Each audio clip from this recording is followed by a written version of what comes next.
नमस्कार, मैं हूं निकिता और आप देख रहे हैं सत्यहिंदी.com। चलिए एक नजर डालते हैं अब तक की सुर्खियों पर। मणिपुर में फिर से तनाव बढ़ने को लेकर कांग्रेस सांसद प्रियंका गांधी ने रविवार को प्रतिक्रिया दी।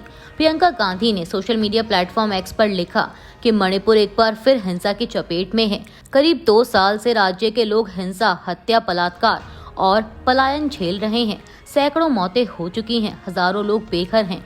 आखिर क्या कारण है कि केंद्र का शासन होने के बावजूद वहां शांति बहाली नहीं हो पा रही? बता दें कि मणिपुर की राजधानी इम्फाल के कुछ हिस्सों में शनिवार को विरोध प्रदर्शन हुए। इसके बाद शनिवार रात से राज्य के 5 जिलों में अगले 5 दिनों के लिए इंटरनेट सेवा बंद कर दी गई है। साथ ही पुलिस ने 4 जिलों में धारा 163 लागू कर सार्वजनिक जगह पर लोगों के जुटने और प्रदर्शन करने पर रोक लगा दी है। वहीं एक जिले में कर्फ्यू लगाया गया है।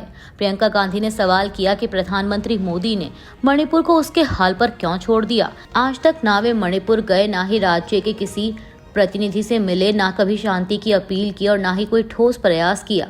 यह संवेदनहीन और गैर जिम्मेदार रवैया किसी लोकतंत्र के लिए अत्यंत दुर्भाग्यपूर्ण है।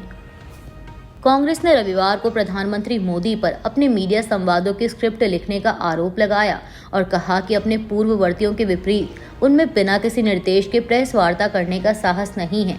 एक्स पर एक पोस्ट में कांग्रेस महासचिव जयराम रमेश ने कहा कि दुनिया भर के नेता समय समय पर स्वतंत्र प्रेस वार्ता करते हैं, लेकिन हमारे यहाँ 11 वर्षों से कोई प्रेस वार्ता नहीं हुई है।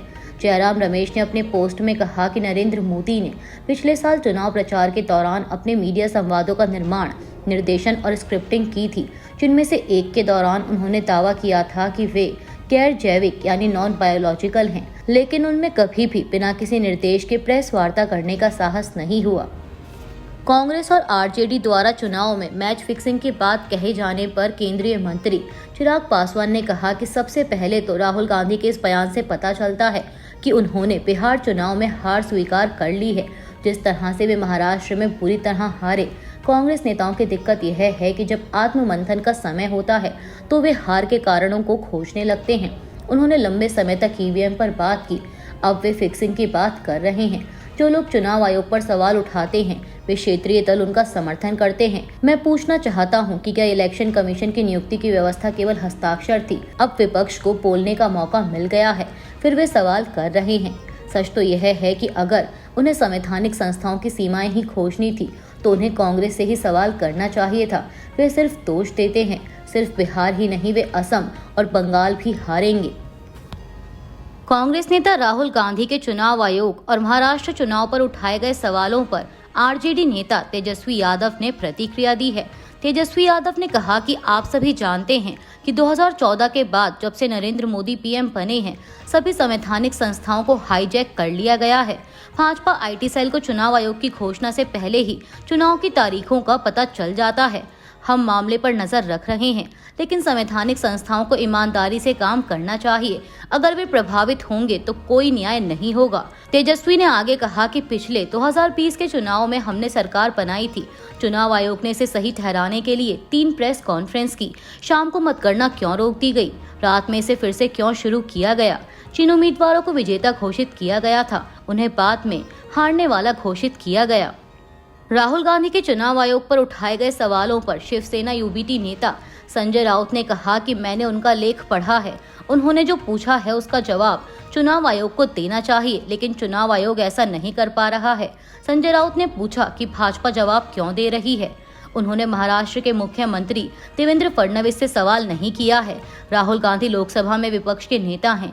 देवेंद्र फडणवीस के कोई लेख लिखने का कोई मतलब नहीं है। कोई भी उनकी राय नहीं पढ़ेगा। दरअसल आपको बता दें कि महाराष्ट्र के मुख्यमंत्री देवेंद्र फडणवीस ने राहुल गांधी द्वारा चुनाव आयोग और महाराष्ट्र चुनाव पर उठाए गए सवालों पर एक लेख लिखा है, जिसमें उन्होंने राहुल गांधी और कांग्रेस पर निशाना साधते हुए कहा है कि महाराष्ट्र की जनता ने कांग्रेस पार्टी और राहुल गांधी को चुनाव में खारिज कर दिया।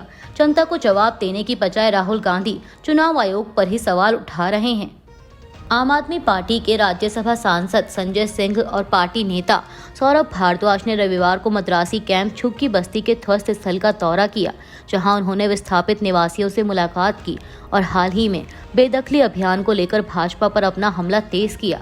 उन्होंने आरोप लगाया कि प्रधानमंत्री मोदी का झुग्गी वासियों से जहां झुग्गी वहां मकान का वादा कई अन्य लोगों की तरह खोखला साबित हुआ है। इसके साथ ही आम आदमी पार्टी सांसद संजय सिंह ने प्रधानमंत्री मोदी को पत्र लिखकर जंगपुरा के मद्रासी कैंप में बुलडोजर की कार्रवाई पर चिंता व्यक्त की है। अमेरिकी राष्ट्रपति डोनाल्ड ट्रंप ने सोशल मीडिया पर एक पोस्ट कर लॉस एंजल्स में तैनात नेशनल गार्ड्स को धन्यवाद कहा है। साथ ही उन्होंने कहा है कि प्रदर्शनों में मास्क पहनने की इजाजत नहीं दी जाएगी। उन्होंने कैलिफोर्निया के डेमोक्रेट नेताओं की आलोचना की, साथ ही प्रदर्शनकारियों की भी निंदा की। ट्रंप ने कहा कि ये प्रदर्शन कट्टरपंथी वामपंथियों और हंगामा करने वालों की ओर से हो रहे हैं। अब इन्हें किसी भी हालत में बर्दाश्त नहीं किया जाएगा। उन्होंने लिखा कि अब से प्रदर्शनों में मास्क पहनने की इजाजत नहीं दी जाएगी। साथ ही उन्होंने नेशनल गार्ड्स का शुक्रिया अदा करते हुए लिखा कि अच्छा काम करने के लिए धन्यवाद। FBI के निदेशक काश पटेल ने लॉस एंजल्स में अमेरिकी आव्रजन अधिकारियों के साथ टकराव करने वाले प्रदर्शनकारियों को चेतावनी दी है कि जो कोई भी पुलिसकर्मी पर हमला करेगा उसे जेल जाना होगा। लॉस एंजल्स क्षेत्र में आव्रजन अधिकारियों और प्रदर्शनकारियों के बीच 2 दिनों तक झड़प हुई। शुक्रवार को विभिन्न स्थानों पर संघीय आव्रजन एजेंटों द्वारा दर्जनों लोगों को हिरासत में लिए जाने के बाद अशांति शुरू हुई। ये गिरफ्तारियां ट्रंप प्रशासन द्वारा आव्रजन पर की गई कार्रवाई के बीच हुई हैं, जिसमें देश भर में छापे और निर्वासन की लहरें शामिल हैं। होमलैंड सुरक्षा विभाग ने एक बयान में कहा कि 1000 दंगाइयों ने एक संघीय कानून प्रवर्तन भवन को घेर लिया और आव्रजन और सीमा शुल्क प्रवर्तन एजेंटों पर हमला किया, टायरों को काट दिया और इमारतों को क्षतिग्रस्त कर दिया। अमेरिका के राष्ट्रपति डोनाल्ड ट्रंप ने लॉस एंजल्स में चल रहे विरोध प्रदर्शनों को रोकने के लिए नेशनल गार्ड्स के 2000 जवानों की तैनाती का आदेश दिया है। बता दें कि ये प्रदर्शन अवैध प्रवासियों के खिलाफ की गई छापेमारी की कार्रवाई के खिलाफ हो रहे हैं। ट्रंप के बॉर्डर सलाहकार टॉम होमन ने शनिवार को फॉक्स न्यूज से कहा कि हम लॉस एंजल्स को और सुरक्षित बना रहे हैं। शनिवार को कैलिफोर्निया के शहर लॉस एंजल्स के पैरामाउंट इलाके में लातीनी समुदाय के लोगों और अमेरिकी इमिग्रेशन एजेंसी यानी ICE के अधिकारियों के बीच झड़प हुई, जिसके बाद पुलिस ने भीड़ को हटाने के लिए आंसू गैस के गोले चलाए और लाठियों का इस्तेमाल किया। ICE की कार्रवाई के दौरान इस हफ्ते अब तक 118 लोगों को गिरफ्तार किया गया है, जिनमें से 44 को सिर्फ शुक्रवार को पकड़ा गया। कोलंबिया में राष्ट्रपति पद के उम्मीदवार मिगुएल उरिबे टर्बे पर बोगोटा में एक चुनावी कार्यक्रम के दौरान एक व्यक्ति ने गोलियां चलाईं। बताया जा रहा है कि मिगुएल पर 3 गोलियां चलाई गई थी और उनके सिर में 2 गोलियां लगी हैं। 29 साल के मिगुएल उरिबे टर्बे शनिवार को बोगोटा में एक पार्क में लोगों को संबोधित कर रहे थे, तभी उन पर हमला हुआ। स्थानीय मीडिया के मुताबिक पुलिस ने घटनास्थल से 15 साल के किशोर को गिरफ्तार किया है।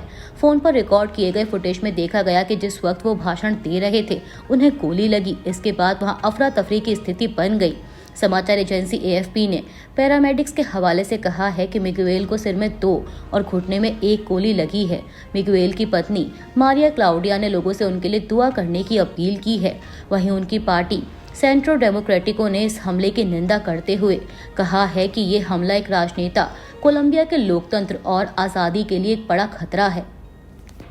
अभी के लिए बस इतना ही। बाकी की खबरों के लिए बने रहिए सत्यहिंदी.com के साथ।